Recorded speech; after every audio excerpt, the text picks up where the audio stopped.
Now, back to a story about Christopher, the man about whom I made the short film, Not Made for This, which you can see on my website, Dying to Meet You.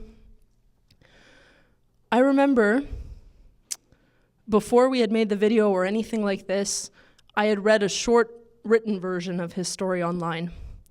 And I had asked if we could go for coffee and he could elaborate it and what he shared in person with me. So I met him. Actually, in the UK was where we met. So we met at this little coffee shop in Cambridge, and before he came to the coffee shop, I was rereading his story, and I thought, this is a very dark story. This is a very sad story.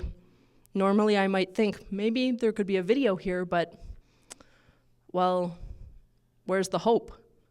So I thought, probably not a fit for someone who's trying to prevent euthanasia and encourage hope.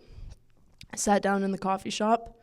Christopher shared his story, and it was like I was grabbed by the shoulders, and God was like, you will not leave this man until you find a reason for hope. There is no story without hope. There is no story without redemption. What do you mean this is not a story with hope? And I didn't know what I would have to say to him. So I was waiting for God to show me. And I felt under pressure, but I also trusted that it had to be true. Toward the end of the conversation, and because of that so beautiful and intimate communion and suffering of those who love, I said to him,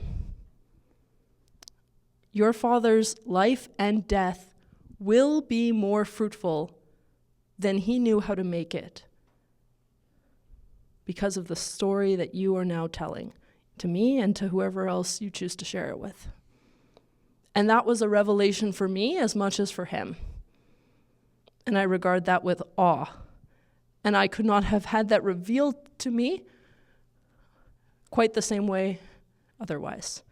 There's always a capacity for redemption, even of every tragedy. Our faith points the way.